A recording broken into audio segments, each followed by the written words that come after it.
Major funding for KPBS Evening Edition has been made possible in part by Bill Howe Family of Companies, providing San Diego with plumbing, heating and air, restoration, flood and remodeling services for over 40 years. Call 1-800-BILL-HOWE or visit billhowe.com. And by the Conrad Prebys Foundation, Darlene Marco Shiley, and by the following.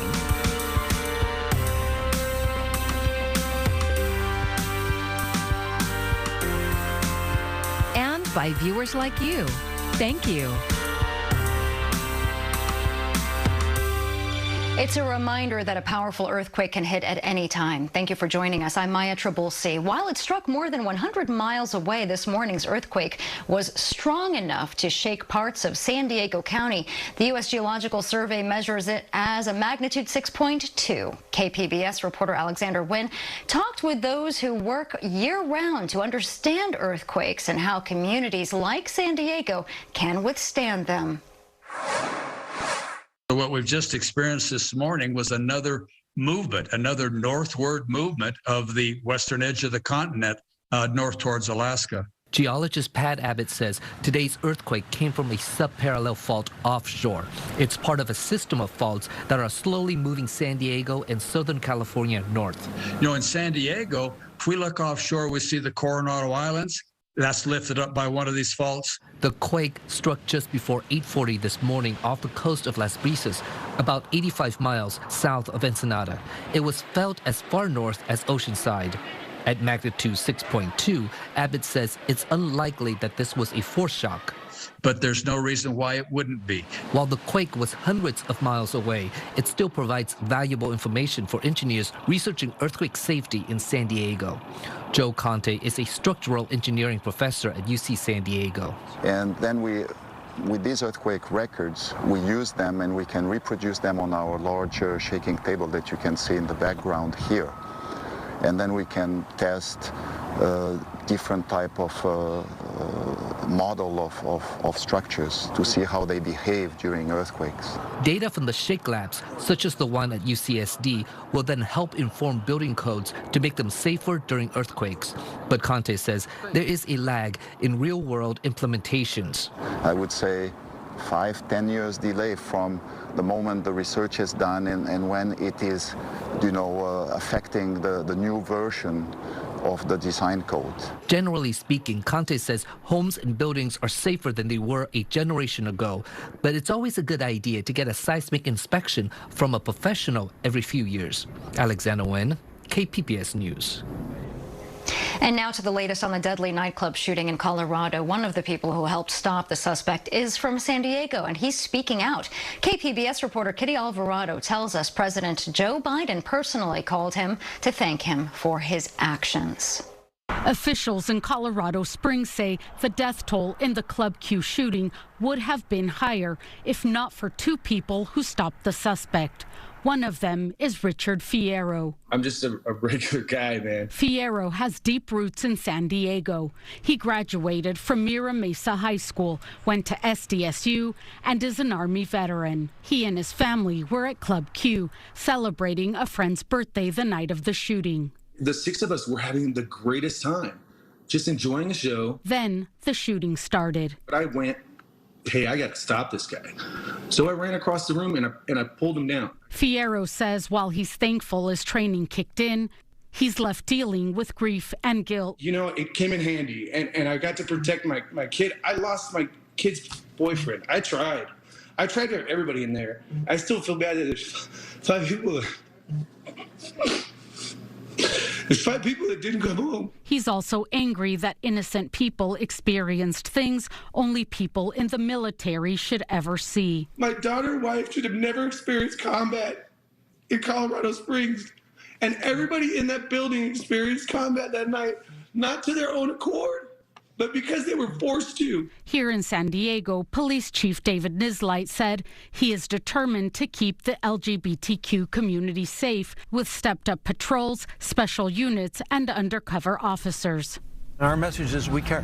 We care about this community. I have a lot of friends in this community. I deeply care about this community, and so I'm going to do everything I can as the chief of police, and I know my counterparts are going to assist me. Nislight delivered that message during a vigil in Hillcrest Monday night. A straight veteran from the Army, an ally, a friend. We can't do this alone without our allies and friends. Across the country, people are celebrating Fierro as a hero. President Joe Biden called Fierro and his wife to offer his support and condolences. And thank him for his bravery and, again, for his just instinct to act and the ability, by him doing that, saving maybe dozens of lives. I'm not a hero. I'm just a guy that wanted to protect his kids and his wife, and I still didn't get to protect her boyfriend. Kitty Alvarado, KPBS News. Another setback to those waiting for federal student loan payments. The Biden administration is extending the pause on the benefit that started during the pandemic to help people financially struggling. The forgiveness program, worth up to $28,000 in debt relief per borrower, is tied up in the courts and will remain paused 60 days after the litigation is resolved. Today's announcement marks the 8th time the restart date has been rescheduled since March of 2020. The program was struck down by a lower court judge in Texas on November 10th. A $5 million grant has been made toward addressing San Diego's homelessness crisis. The Bezos Day One Families Fund granted the money to the Regional Task Force on Homelessness and is the largest private gift in the organization's history. The Regional Task Force is San Diego's lead agency in addressing homelessness. The organization released the Regional Community Action Plan to prevent and end homelessness and identifies one of its top 5 goals as ending family homelessness. The Day One Families Fund was created in 2018 by Amazon founder Jeff Bezos. A trip to the hospital for someone experiencing homelessness may get them off of the street long enough to be treated, but when discharge time comes, homeless people often end up back on the streets. KPBS North County reporter Tanya Thorne tells us a solution to that problem is on the way in Escondido. When John Goolsby was getting discharged from the VA hospital, he was homeless and had nowhere to go. Where am I going to go? What am I going to do? Is there anybody that can actually help me? Those were the thoughts running through his head. He had been offered help before, but he lost trust. In some cases, it seemed like there's not really any help out there for single males. You know, it's just a time, and it is hundreds, if not thousands, of people out there that's in a similar situation, and it's just heartbreaking. Interfaith Community Services offered Goolsby recuperative care straight from the hospital, so he gave it a chance. Very kind, caring people that kind of didn't push me, didn't force me to do anything. Just basically, they kind of guided me and directed me to help with the resources to help myself. I've over the few months there, I've actually recovered, got my confidence back. A caseworker helped Goolsby start from scratch and work towards a brighter future. What's next for me? Looking for an apartment right now, studio, probably, because I don't need that much space. And being that I've dumped all the material, I don't feel like I need it. So I'll have like the basics.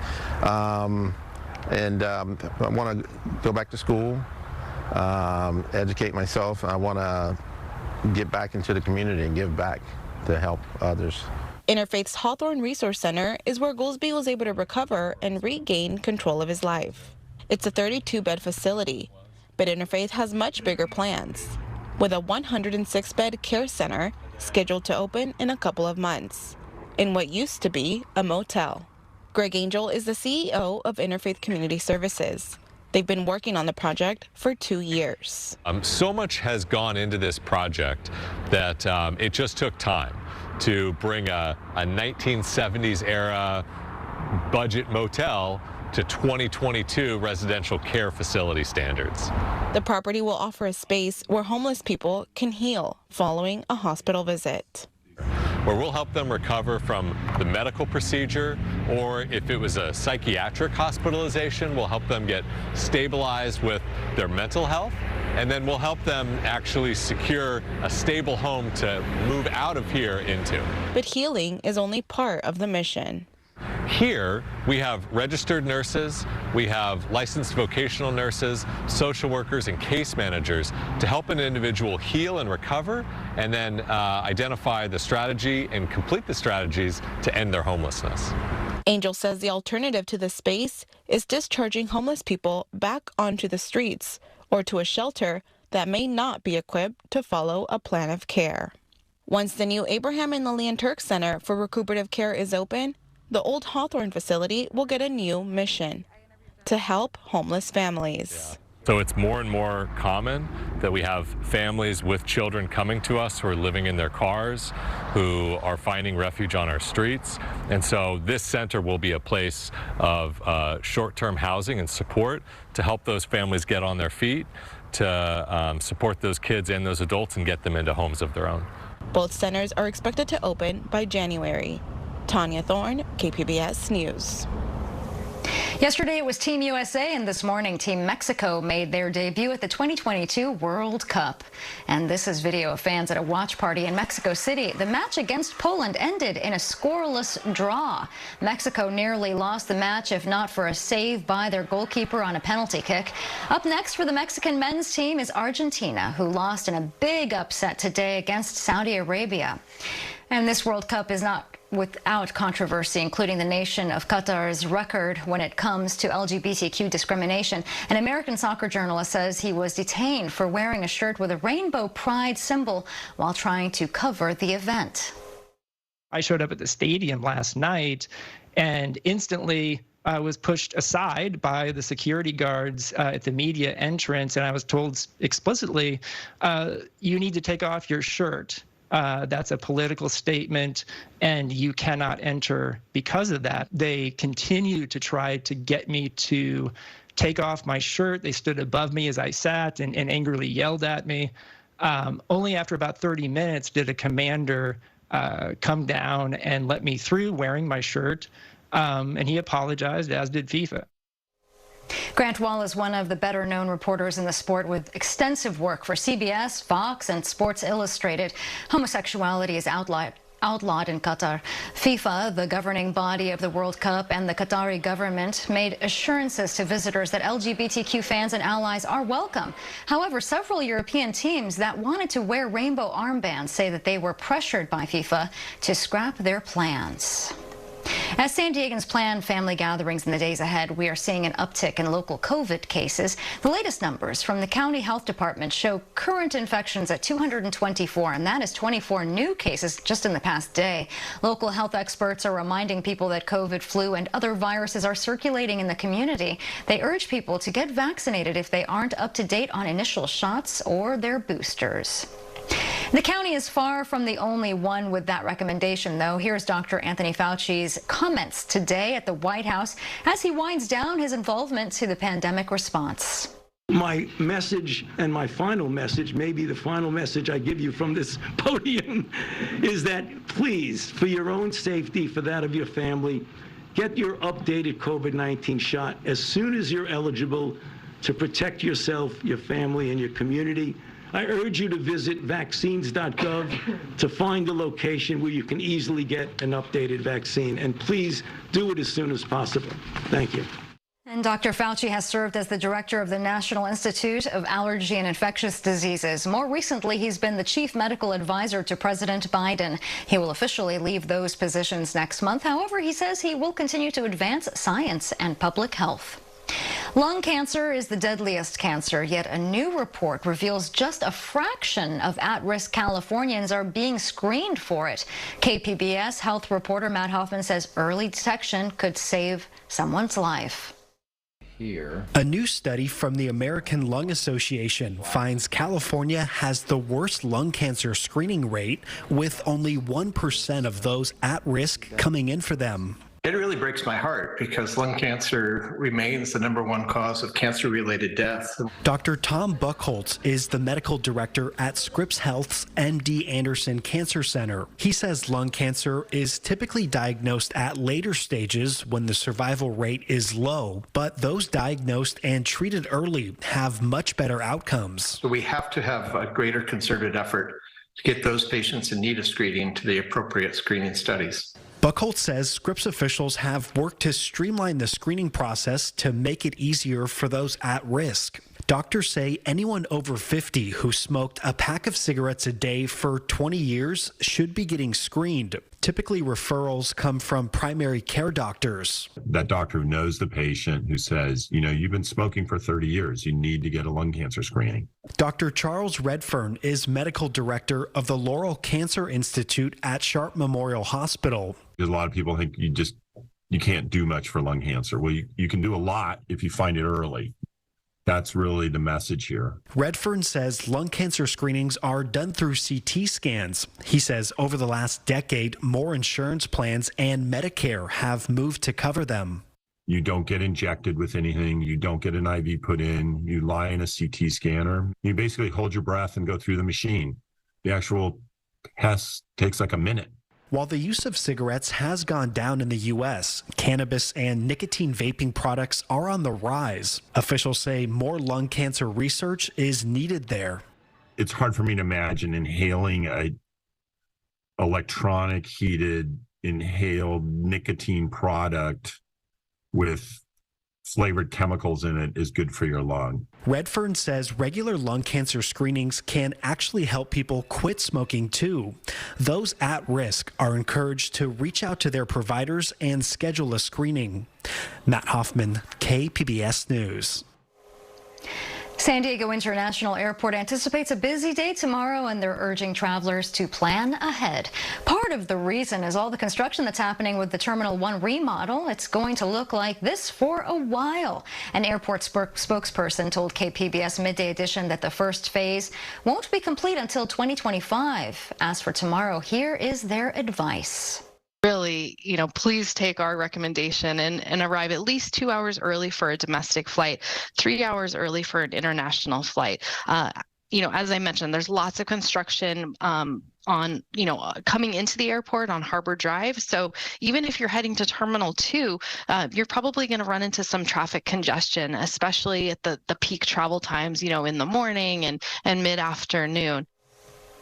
And you can hear more of that interview, which includes some details on what's planned for the airport in the years ahead, on the KPBS Midday Edition podcast.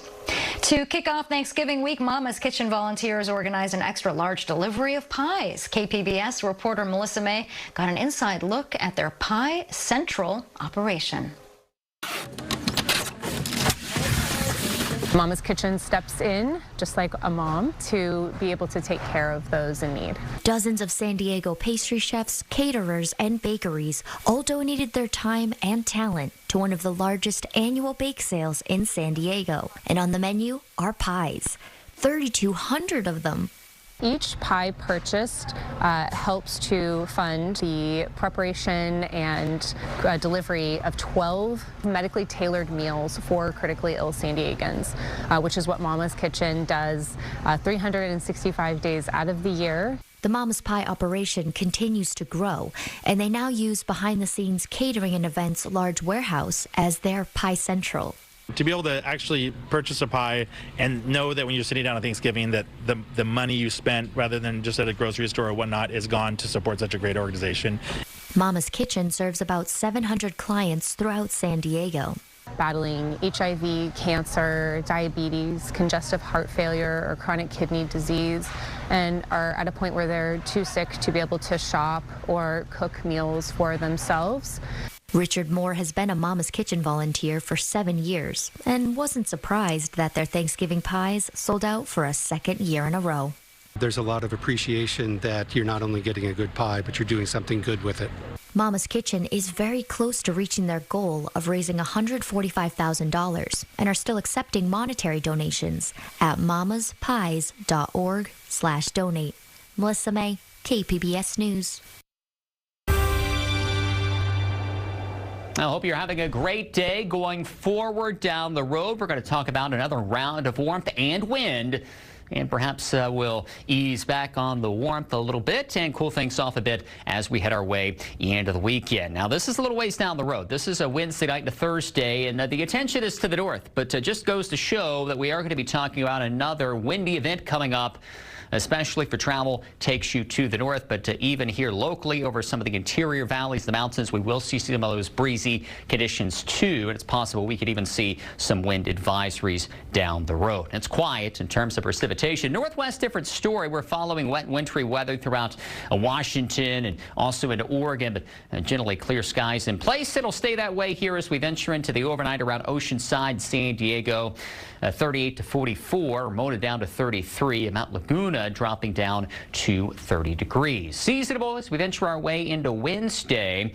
The flow of wind for now kind of paralleling the coast. That will change as we head into Wednesday night. Temperature around 70 degrees, Borrego Springs 77, and Chula Vista at 70 degrees too. It's Wednesday night to Thursday. We'll start to see that offshore flow developing. Those winds will be coming down from the north and the east, and it will be locally breezy, and that's when we'll see the warmth and potentially some impacts. Of course, so Wednesday's a busy travel day, not looking overly active here. That's good news. Futurecast shows limited cloud coverage as we start to force the wind offshore. And check it out here at the coast. There's the big warmth. Coming up for Thursday, Thanksgiving, 82 degrees. How about that? We ease back and cool things off a bit for the weekend. We'll start to see perhaps some clouds returning to the coast in some of the interior western valleys. The peak of the warmth here over the inland locations Thursday into Friday, but breezy here too, as it will be, especially over the mountainous terrain on Thursday for Thanksgiving. A little cooler heading into the weekend, but again, travel conditions look great area-wide on Wednesday. Over the deserts, very little change here into Sunday. For KPBS News, I'm meteorologist Justin Povick. As KPBS reported last week, the border policy known as Title 42 could end as soon as next month. It's allowed the Trump and Biden administrations to deport more people trying to enter the U.S. David Culver met some of the thousands of migrants who are still making that journey despite the uncertainty. We start early, only to realize they are already on the move. From the Mexican side of the border, we watch these migrant families nearing closer to their final destination, or so they hope. You can see these folks have already gone across the river. Technically, they're already in the U.S. They'll continue along the wall here till they get an entrance where they'll likely be detained and start their process in entering the U.S. We continue further down along the Rio Grande and find this Camp City. It sits in Ciudad Juarez, Mexico, opposite El Paso, Texas. Vamos a intentarlo por segunda vez. La segunda vez. This is the second time. Joribel, her husband, and their 5-year-old son motivated to try again after learning this week a U.S. federal judge struck down what's called Title 42. The Trump-era policy allows border agents to turn away migrants crossing illegally, all in the name of COVID prevention. Since it took effect in March 2020, there have been nearly 2.5 million expulsions, most under the Biden administration. What do you know of Title 42? Supuestamente hace 2 días lo quitaron. Eso fue lo que se dijo aquí. He said 2 days ago they heard that they got rid of it. Not exactly. The order remains in effect until December 21st. Are you scared? Un poco. Siempre está la duda porque no sabemos qué es lo que pueda pasar, pero... He said he's a little scared. It's always hard because you don't know what's going to happen. After a tearful hug with a friend, they cautiously inch closer. Dozens do the same over the course of just a few hours. We also meet Rafael Rojas, about to follow in their footsteps. Esta no es mi ropa. It's not your clothes. No. Wow. Wearing clothes donated by Americans, he recounts the painful journey from Venezuela, walking through treacherous jungles and witnessing death, a lot of death. But for some, like 9-year-old Ruby Mota, it was an adventure.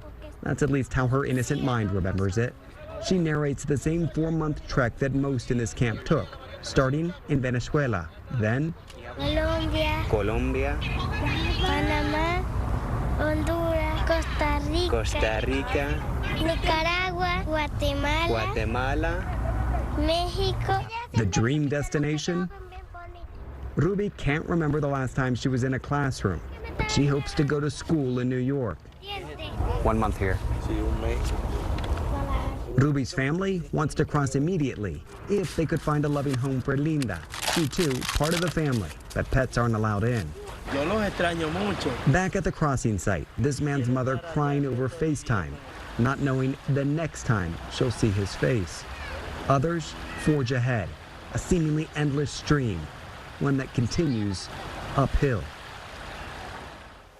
And that was David Culver reporting. Our most recent episode of KPBS Roundtable goes in depth on this topic with local reporters who have spent years covering the border. And you can stream it anytime at kpbs.org. I'm Judy Woodruff. Tonight on the NewsHour, rescue workers rush to search for survivors of a devastating earthquake in Indonesia. Coming up at 7 after Evening Edition on KPBS. And here's another look at today's top story. A significant earthquake hit off the coast of Baja California this morning in south of Ensenada. The U.S. Geological Survey measures it as a magnitude 6.2. There are no reports of any damage or injuries. However, some people have reported feeling the shaking in parts of San Diego County. And here's a look at what we're working on for tomorrow in the KPBS newsroom. Ahead of a busy travel day, NPR's Morning Edition will tell us about the recent rankings for the best and worst airports in the U.S. And on KPBS Midday Edition, we'll have a special Thanksgiving-themed show, including a conversation with a local psychology professor on the science of gratitude. And you can find tonight's stories on our website, kpbs.org. Thank you for joining us. I'm Maya Trabulsi. Good night. Major funding for KPBS Evening Edition has been made possible in part by Bill Howe Family of Companies, providing San Diego with plumbing, heating and air, restoration, flood and remodeling services for over 40 years. Call 1-800-BILL-HOWE or visit billhowe.com. And by the Conrad Prebys Foundation, Darlene Marco Shiley. And by the following: